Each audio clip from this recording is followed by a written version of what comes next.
Baik, alhamdulillah, hadis penutup ni hadis yang sangat cantik, yang sangat indah berkenaan zikir kepada Allah Ta'ala. Zikri ini dengan maksud kita ingat akan Allah Subhanahu Wa Ta'ala. Banyak bentuk kita berzikir kepada Allah Subhanahu Wa Ta'ala. Baik, nanti kita akan lihat huraian yang diberikan, dan antara zikir yang utama ialah La ilaha illallah. Itu antara zikir yang sangat utama. Baik, yang berikutnya apa dia? Iaitulah bacaan Al-Quran. Itu antara zikir yang sangat utama juga, ya. Terutama sekali, ya, kalau kita nak mendapatkan banyak kemuliaan, kita banyakkan bacaan Al-Quran, kerana itu juga adalah zikir kita kepada Allah Subhanahu Wa Ta'ala. Dan juga kita berselawat kepada Nabi kita, Nabi Muhammad SAW. Itu adalah zikir. Baik, mari kita lihat apakah yang termuat dalam hadis yang ke-50 ini. Baik, daripada Sayyidina Abdullah bin Busr, beliau berkata, Atan Nabiyya sallallahu alaihi wasallam rajulun faqala, Ya Rasulullah, inna syara'i'al Islam qad kathurat alaina, fababun natamassaku bihi jami'. Qala la yazalu lisanuka ratban min dhikrillah azza wa jalla. Baik, telah datang kepada Nabi SAW seorang lelaki dan berkata, Wahai Rasulullah SAW, sesungguhnya syariat Islam itu terasa banyak bagiku, ya? Maka ajarkanlah kepada aku satu bab ilmu yang akan aku berpegang teguh dengannya. Rasulullah menjawab, hendaklah lisanmu berterusan berzikir kepada Allah Ta'ala. Baik, jadi sebelum kita melanjutkan huraian tentang hadis ini, lihatlah apakah yang bermain-main dalam fikiran para sahabat Nabi SAW. Mereka tanya soalan-soalan yang penting dan menunjukkan keprihatinan mereka untuk mengamalkan ilmu dalam syariat Islam. Jadi dia mengadu kepada Nabi, dia rasa banyak, maka dia minta panduan Nabi apakah benda yang dia boleh buat, yang dia boleh berpegang terus. Maka Nabi mengajarkan tentang zikir, berterusan zikir kepada Allah Ta'ala. Baik, hadis ini dikeluarkan oleh imam-imam kita sebagaimana yang termuat di bawah ini, ya.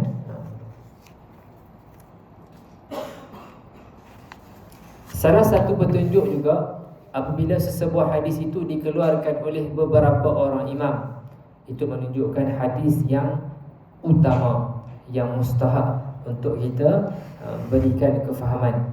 Baik, mari kita lihat biografi ringkas perawi hadis ini. Nama beliau ialah Abdullah bin Busr Abu Safwan As-Sulami Al-Mazini. Al-Mazini berasal daripada Mazin bin Mansur. Kunyah beliau ialah Abu Busr, dan juga dikatakan kunyahnya Abu Safwan. Beliau pernah solat di Masjid Al-Qiblatain, masjid yang ada peristiwa perubahan qiblat, dua qiblat, ya, Qiblatain, bersama dengan Rasulullah. Dan Nabi mendoakan kepadanya dipanjangkan usia. Masya Allah, ya. Kita bila dengar kisah-kisah sebegini, kalau ada dalam kalangan sahabat Nabi yang mendapat doa khusus oleh Nabi, Masya Allah, sangat hebat. Nabi kalau dia doa, Masya Allah, ya, sangat hebat. Jadi sangat beruntung, ya. Baik, ayah, ibu, abang dan kakak beliau bersahabat dengan Nabi. Masya Allah, satu lagi nikmat, keluarganya juga bersahabat dengan Nabi.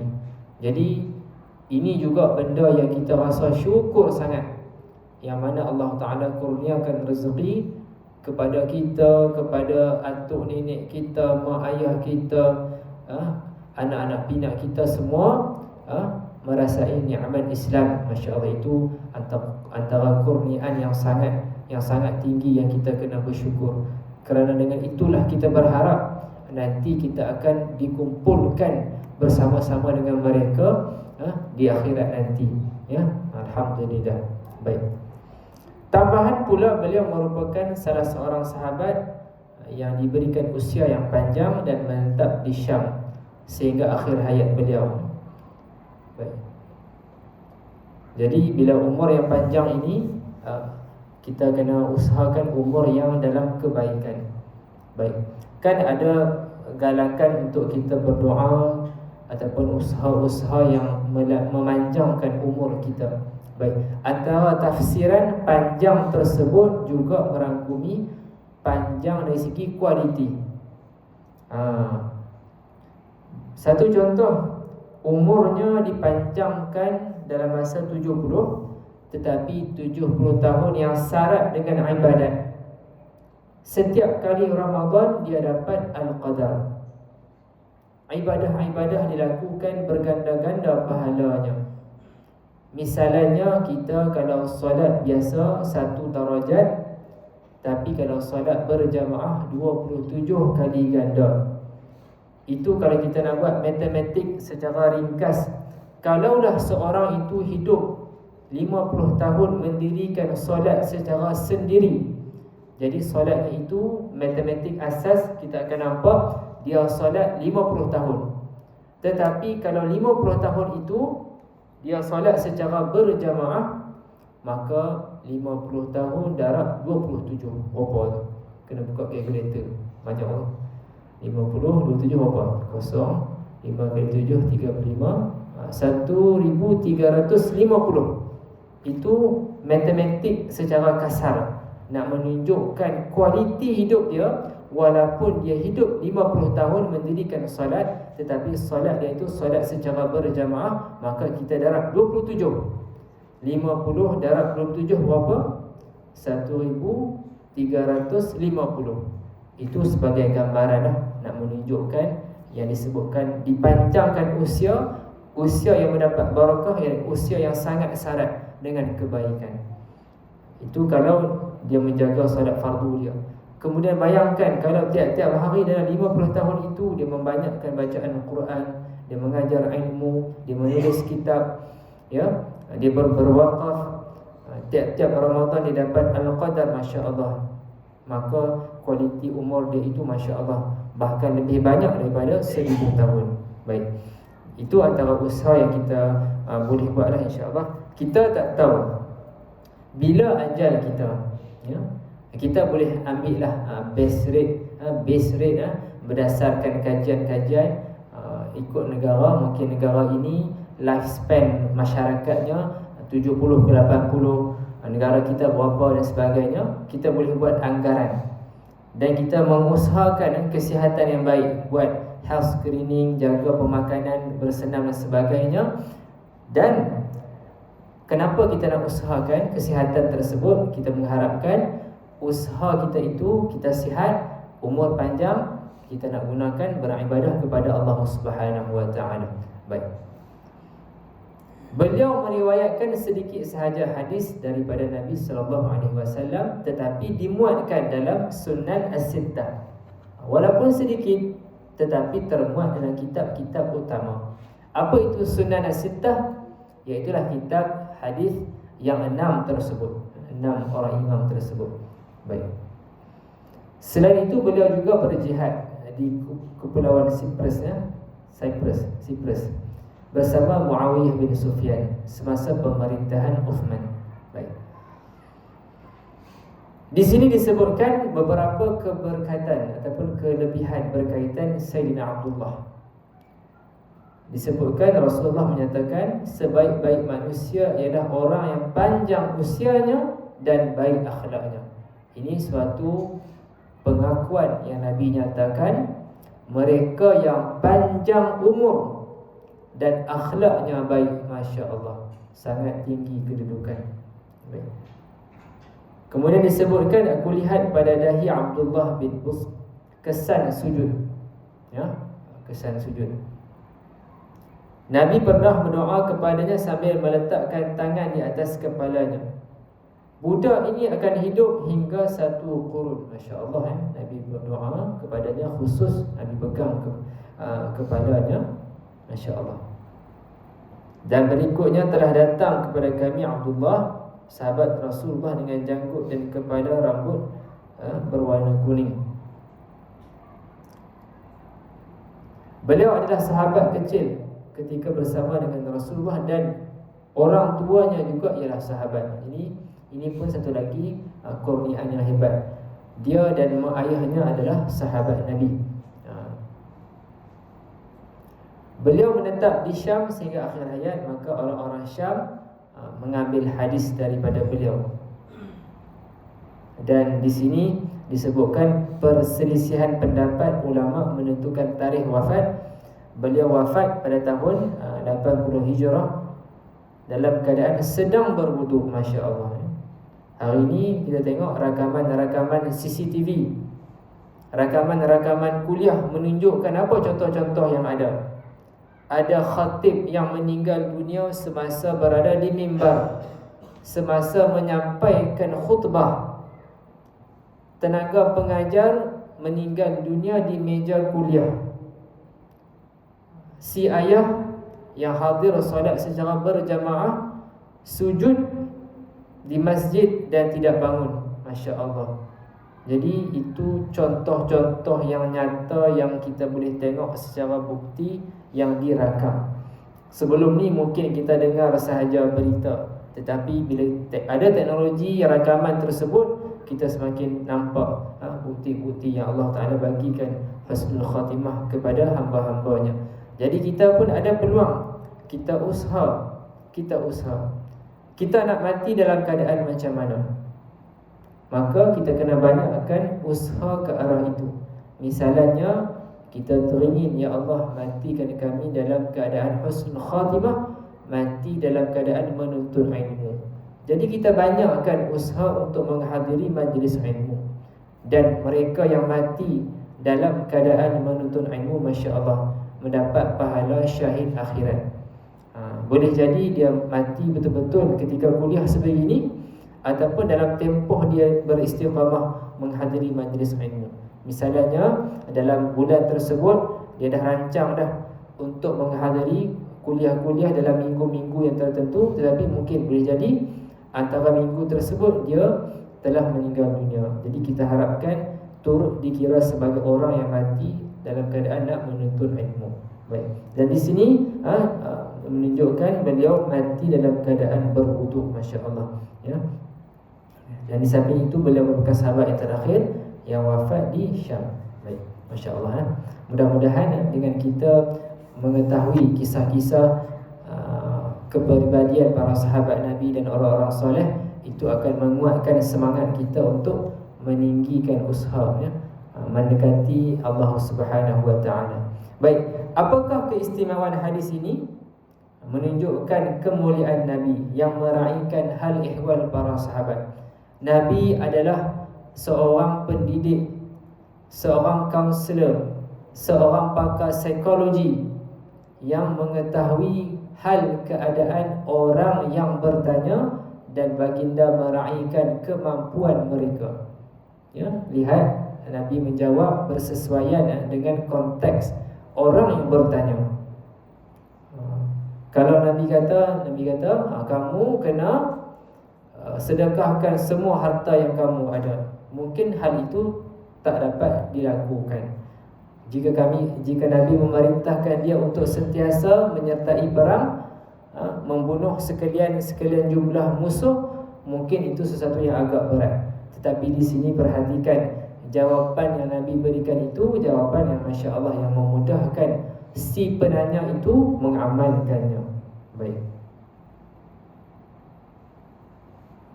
Di sini dalam konteks soalan tersebut, sahabat Nabi merasakan dia tak mampu nak melaksanakan semua ajaran yang termuat dalam syariat Islam ini.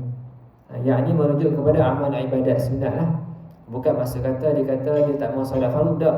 Maksud dia adalah amalan-amalan sunat. Dia terasa banyak. Kan kalau kita mengajikan macam-macam solat sunat yang ada. Apa solat sunat yang ada? Solat sunat rawatib, solat sunat duha, apa dia lagi, solat sunat tasbih, taubat, macam-macam banyak. Bahkan kalau kita nak buat jadual, memang padat dengan solat sunat yang ada. Ya, baik. Zikir pun banyak, ya, zikir banyak, bacaan Quran banyak, macam-macam ada. Dia terasa tak mampu nak buat semua itu ibadah-ibadah sunat, maka diberikan kemudahan. Nabi memberikan panduan yang mudah untuk dilaksanakan.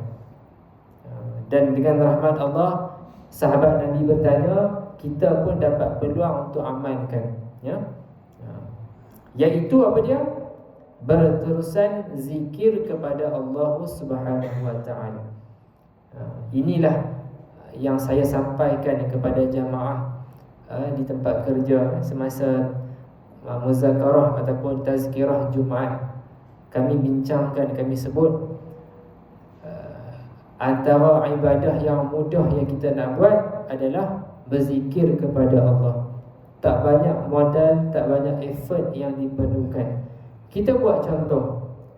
Kalau seseorang itu dia nak mendirikan solat sunat, dia perlu memenuhi beberapa syarat dan ada kesungguhan. Kena berwuduk, ya, kena ada pergerakan fizikal, ya, untuk solat sunat, ya, kena menghadap kiblat dan sebagainya. Kemudian bacaan Al-Quran, misalnya kalau dia nak pegang mushaf yang bercetak itu, kena ada wuduk, kena menutup aurat, menjaga kemuliaan, ya. Misalnya kalau dia baca dalam masjid, memang kena tutup aurat, kena pakaiannya suci dan sebagainya. Banyak usaha yang kena disertakan. Tetapi nak berzikir ini, Masya Allah, tidak disyaratkan dengan ketat. Kena suci daripada hadas, kena menutup aurat, kena menghadap kiblat dan sebagainya. Zikir ni mudah dilakukan. Sambil-sambil kita berjalan, sambil-sambil kita naik kenderaan, sambil-sambil kita menunggu giliran bayar di kaunter, ya? Kan hari ni ada dua jenis pembayaran, kan? Di pasaraya besar ada yang kaunter yang biasa tu, yang ada staff yang akan menguruskan, dan ada kaunter self check out. Kadang-kadang kaunter self check out tu pun kena batok juga, makan masa juga. Jadi masa yang kecil-kecil ni, yang sikit-sikit ni, boleh diisi dengan berzikir kepada Allah Subhanahu wa taala. Baik. Apakah komentar yang dikemukakan oleh para ulama tentang hadis ini? Sebahagiannya menyebutkan hadis ini adalah penunjuk kepada kelebihan dan beristiqamah berzikir kepada Allah. Baik. Satu indikator yang kuat kepada kita untuk tidak meninggalkan zikir kepada Allah Subhanahu wa taala. Baik, mari kita lanjutkan, ya, dalil-dalil yang berikutnya tentang keutamaan berzikir kepada Allah taala. Tengok di sini, poin yang pertama, ayat-ayat Al-Quran memberikan highlight kepada kemuliaan zikir. Amalan yang mulia ini being highlighted dalam Al-Quran, ibadah yang diutamakan. Surah Al-Ahzab, Surah Al-Ahzab, tengok di sini, ayatnya bermula dengan ya ayyuhalladzina amanu, wahai orang-orang yang beriman. Khusus ditujukan kepada orang-orang yang beriman. Uzkurullaha zikran katsira. Ingatlah akan Allah, berzikirlah kepada Allah dengan zikir yang banyak. Zikir yang banyak, sebutan yang banyak. Banyak untuk kita berapa? Berapa yang banyak untuk kita? Tepuk dada, tanya selera, tanya iman, kat mana kita ada ni? Hak mana kita mampu? Dan di situ slowly kita upgrade. Ni tak lama lagi dah masuk tahun baru Hijriah. Boleh buat azam tahun baru. Kalau tahun ini setiap hari berselawat kepada Nabi 100 kali, cuba tahun depan kita upgrade sikit, naik jadi 200. Bilangan-bilangan ini kenapa kita letakkan bilangan? Supaya menjadi latihan. Kita ada target harian. Nak membiasakan lidah kita berzikir kepada Allah Subhanahu wa taala. Ya. Sama juga kepada anak-anak kita yang menghafaz Al-Quran. Kita kena didik mereka bahawa setiap kali mereka dah menghafaz Al-Quran, ayat tertentu, ayat hafazan mereka itu akan berterusan mereka baca dalam sepanjang hayat. Kerana ayat Al-Quran ini setelah dihafaz, kalau tak dijaga akan hilang. Analoginya ibarat unta. Kalau tak dijaga unta itu, dia akan liar dan terlepas. Maka kita menjaga hafazan Al-Quran. Kepada para penghafaz Al-Quran, sama ada 30 juzuk, sama ada 15 juzuk, sama ada 1 juzuk, sama ada juzuk ammah, ataupun surah-surah lazim, ataupun surah Al-Mulk, maka jadikan bacaan yang berterusan dalam kehidupan kita. Ya. Jadi kembali kepada zikir yang kita jadikan dalam bentuk bilangan itu, tujuannya kita nak jadi sesuatu target harian. Kita akan busy untuk achieve target harian tersebut. Dan dengan harapan pada satu tahap nanti, bila dia dah banyak berzikir tu, bayangkan dalam masa 20 tahun dia berlatih, tiap-tiap hari dia berzikir sebanyak 5,000 misalnya. Cuba bayangkan 20 tahun dia istiqamah berzikir 5,000 sehari. Ini contoh yang saya buat. Jadi cuba bayangkan lama-kelamaan lidah dia lidah automatik berzikir kepada Allah Subhanahu wa taala. Kalau ada apa-apa sahaja yang berlaku, apa yang dia latah, yang terkeluar daripada mulutnya, itu juga benda-benda yang baik. Ya, baik. Jadi di sini uzkurullaha dzikran katsira. Sebutlah dengan sebutan yang banyak. Tidak ada limitation. Ya. Lagi banyak, lagi bagus. The more, the merrier. Sama juga dalam kita solat berjamaah, ada dalil yang menyebutkan lagi banyak jemaah yang sertai solat itu, lagi bagus. Bila kita solat dengan seorang, bagus berbanding solat sendiri. Kalau kita bersolat dengan 2 orang, lebih baik daripada kita bersolat dengan seorang lagi.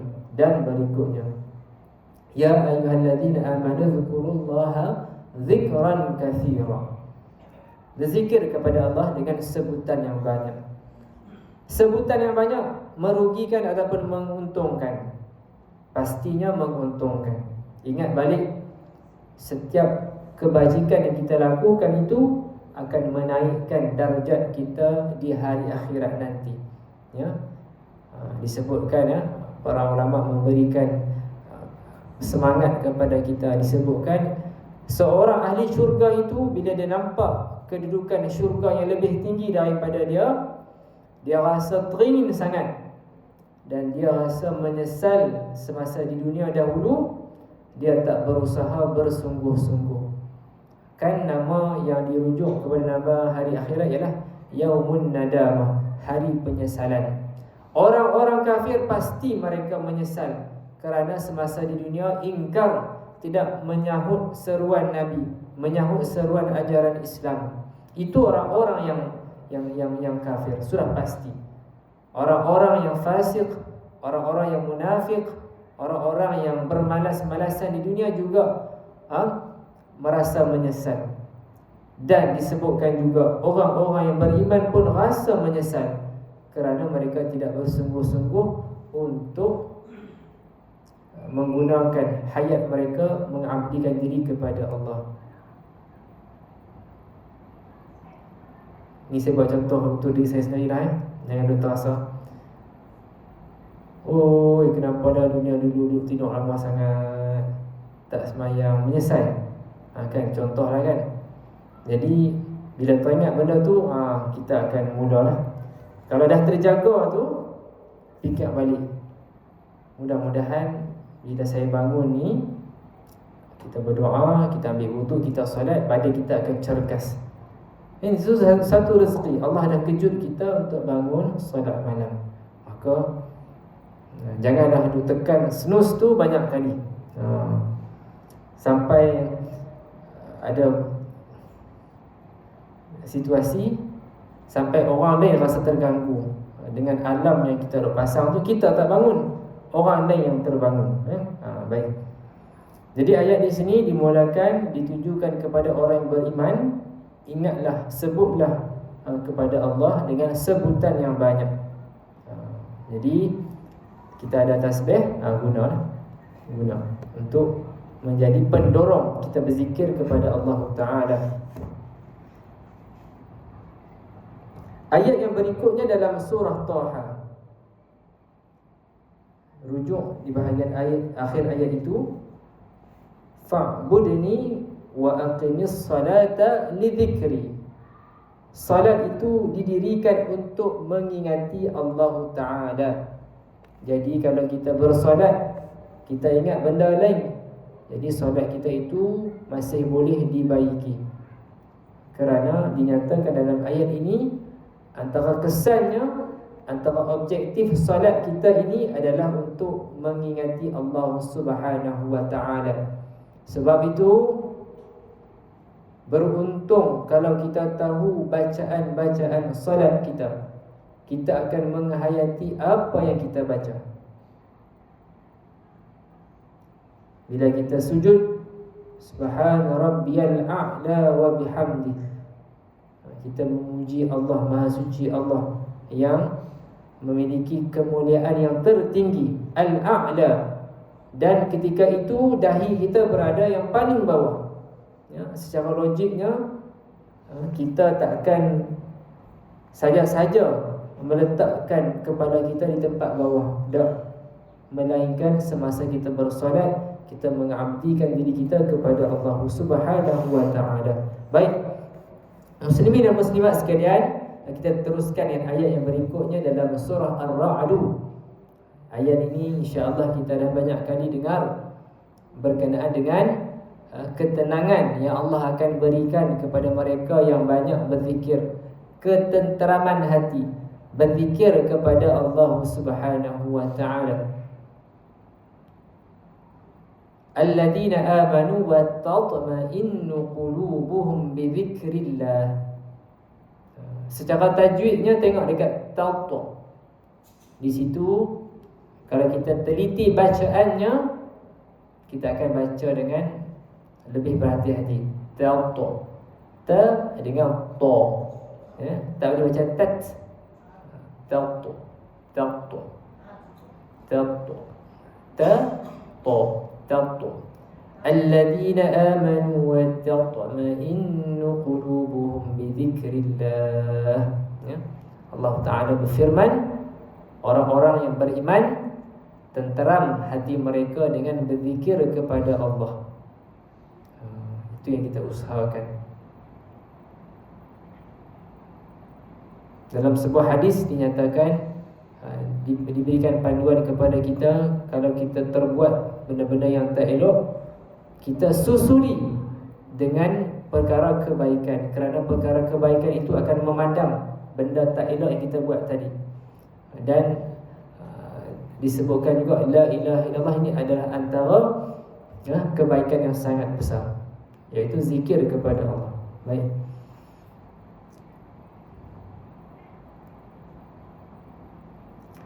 Macam mana nak tambah lagi kualiti zikir kita itu? Bila kita sebut subhanallah, kita merasai apa yang kita sebutkan itu. Macam mana caranya? Antaranya juga adalah dengan kita mendalami, mengaji ilmu aqidah dan ilmu tasawuf. Kerana di situ kita akan semakin mengenali, mengetahui sifat Allah Subhanahu wa Ta'ala. Kan bila kita baca subhanallah, Maha Suci Allah, maka di situ kita akan ingat balik dalam pengajian akidah, kita pelajari sifat Allah itu qiyamuhu binafsi. Allah Ta'ala itu berdiri sendiri. Allah Ta'ala tidak memerlukan zat yang akan menjadikannya. Allah Ta'ala tidak memerlukan tempat. Dan Allah Ta'ala itu mukhalafatuhu lil hawadith. Allah Ta'ala itu bersalahan dengan makhluk, takkan sama. Maka itu akan menguatkan lagi penghayatan terhadap zikir kita. Subhanallah, bila kita membaca Subhanallah. Baik. Poin yang kedua, zikir adalah ibadat yang menjauhkan kita daripada kelalaian. Ini antara indikator hasil daripada kita berzikir. Apa outcome dia? Antara outcome-nya ialah menjadikan kita jauh daripada lalai kepada Allah, dekatkan diri kita kepada Allah Ta'ala. Sebab itu Islam menetapkan kepentingan zikir. Ibadah yang akan disoal, yang akan diperiksa awal lagi masa kita dibangkitkan nanti ialah ibadah solat. Siapa ibadah solat dia lulus, bagus, maka benda-benda lain akan dimudahkan. Dan tadi baru sahaja kita baca, antara tujuan utama salat itu adalah untuk ingat akan Allah Subhanahu wa Ta'ala.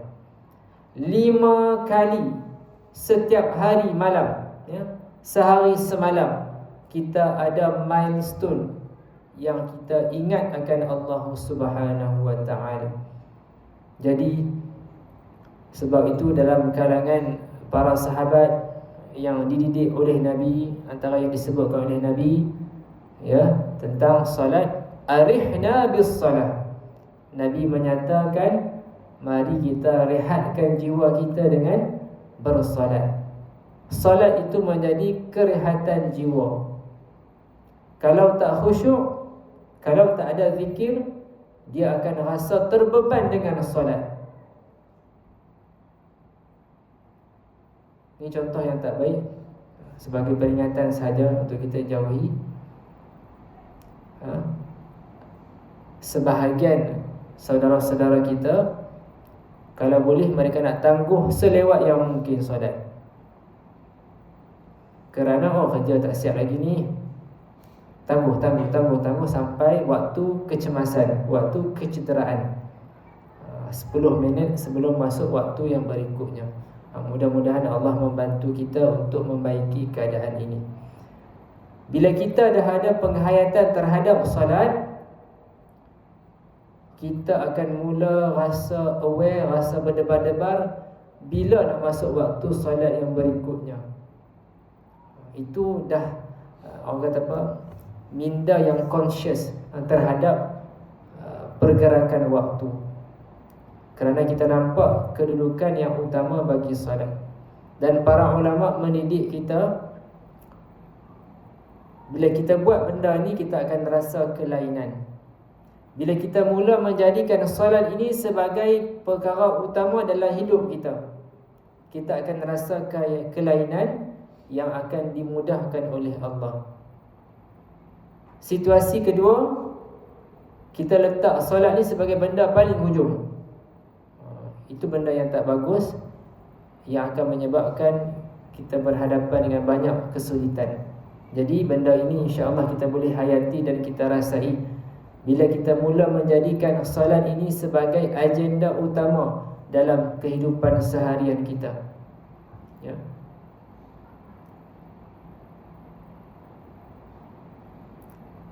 Seperkara lagi, apa hikmahnya adanya pergerakan waktu solat?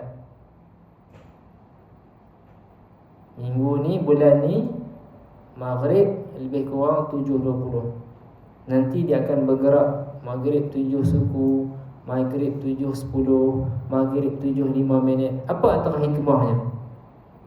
Antaranya adalah kita akan rasa ada hiburan, entertainment. Kita tahu waktu ni akan bergerak. Kita akan rasa berminat untuk tahu bila waktu solat yang berikutnya. Cuba bayangkan daripada kita umur 5 tahun sampai umur 75 tahun. Maghrib 7.30 tu sajalah. Itu kelainan yang kita akan rasa. Jadi bila adanya pergerakan waktu salat ini, kita akan rasa motivated. Kita nak adjust masa kita. untuk solat pada awal waktu. Baik. Okay, kita masuk kepada yang berikutnya, yang ketiga. Seorang Muslim yang berakal sudah semestinya akan mendahulukan semulia-mulia amal dalam kehidupannya dan beramal dengannya, iaitu zikir kepada Allah. Kan kita sebut tadi, zikir ini luas, merangkumi solat. Kan solat kan Nabi dalam ayat Quran sebutkan tujuan solat itu berzikir kepada Allah. Bacaan Al-Quran itu zikir, ya, salawat kepada Nabi zikir, tahmid, tahlil, tasbih zikir kepada Allah. Jadi luas zikir ini. Jadi di sini kembali kepada pengajaran hadis ini, orang yang berakal dia akan utamakan semulia-mulia amalan dalam kehidupannya. Macam tadi lah, kita dalam usaha kita nak membaiki diri, nak memperkasakan kualiti diri, mari kita mula dengan letakkan prioriti terhadap kewajipan yang utama. Apa dia? Iaitu solat fardu. Kita akan rasa transformasi bila kita mula menjadikan solat sebagai agenda utama dalam kehidupan seharian kita. Sama-sama kita usahakan benda ini. Sebab itu disebutkan di sini, orang Muslim yang berakal dia akan letak amalan yang mulia itu sebagai prioriti dalam kehidupan dia.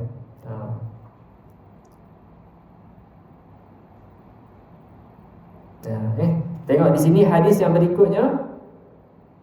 Panjang hadis ni. Jadi untuk tujuan masa kita ambil di hujungnya itu, Nabi mengajarkan bahawa amalan yang sangat hebat, amalan yang terbaik, lebih suci di sisi Raja kamu, mengangkat darjat, lebih baik daripada menginfakkan emas, lebih baik daripada menghadapi musuh dengan memenggal lehernya, iaitulah berzikir kepada Allah. Masya Allah. Tak banyak modal. Mungkin modalnya tasbih RM5 beli kat Maidin, contohlah. Itu bukan syarat lah. Itu sebagai penggalak. Dia bila kita pegang biji tasbih ini, kita lebih tercetus, trigger untuk berzikir kepada Allah. Cuma hanya saya teringat, Ustaz saya beritahu dulu, kadang-kadang bila kita berzikir ni, tak sampai certain amount lagi, zikir dah terjatuh. Apa maksud dia? Dia La ilaha illallah, satu okey lagi, semangat lagi. La ilaha illallah yang kedua okey lagi. Bila dah mula 10 tu, dia dah mengantuk, 15 terjatuh tasbih. Sama juga Allah kan. Kan antara waktu yang kita nak relax, orang kata apa, kita dah penat sehari kerja ni, antara waktu yang kita dah mula nak merehatkan minda kita ni sebelum tidur. Jadi mungkinlah nak cuba berzikir. Sama juga, awal-awal tu semangat, dah masuk 20, 30, terlelap, tidur, jatuh biji tasbih. Jadi itu antara cabaran lah. Baik. Jadi insya-Allah kita akan sambung lagi pada pertemuan akan datang. Jadi masya-Allah, bagi saya sendiri, saya suka tajuk yang hujung ni. Sebab kenapa? Benda yang mudah, yang praktikal, yang kita boleh bawa dalam kehidupan kita. Kita berzikir kepada Allah Subhanahu wa taala. Mudah-mudahan nanti bila kita dibangkitkan di hari akhirat nanti, kita tak rasa ghalat, sebab kita dah buat semampu yang mungkin. Dalam hadis Nabi menyebutkan, beruntung bagi mereka yang mendapati dalam lembaran amalan mereka itu istighfar yang banyak yang mereka lafazkan semasa mereka berada di dunia ini. Mudah-mudahan kita mendapat faedah, dan insya-Allah pada pertemuan akan datang kita akan sambung poin yang keempat, dan kita akan tamatkan perbincangan 50 hadis ini, hadis yang ke-50 ini, dan kita akan luangkan di hujungnya itu dengan membuat apa istilah yang sesuai. Kalau peperiksaan nampak macam menggerunkan, ujian pun nampak macam stressful, Mungkin apa nak sebut ni, reflection lah kot, reflection, yang mana ada beberapa soalan yang kita muatkan dalam Google Form. Soalan itu bukan tujuan nak tahu dia ni dapat markah 100 ke, dia ni dapat markah 50 ke, tak. Itu bukan tujuannya. Tujuannya adalah nak menggalakkan kita untuk berfikir semula. Dalam masa setahun lebih ni duk mengaji kitab ni, apa ilmu-ilmu utama yang kita boleh ambil, kita grab, kita nak amalkan dalam kehidupan kita. Dia seolah-olah proses belajar dua hala. Daripada kita terima saja, kita pun kena keluarkan balik supaya kita lebih faham. Mudah-mudahan mendapat faedah. Dan saya mohon maaf atas salah dan silap. InsyaAllah kita berjumpa lagi minggu depan ataupun sesi akan datang, dengan harapan ramai-ramai lah. Takut nanti tak ada yang main kan, sebab ada ujian kan. Kena nanti tak ada siapa main kan. InsyaAllah itu sahaja. Saya mohon maaf. InsyaAllah kita jumpa lagi. Boleh kita azan isyak dan kita salat isyak berjamaah. Hadza wa billahi taufiq wal hidayah. Wassalamualaikum warahmatullahi wabarakatuh.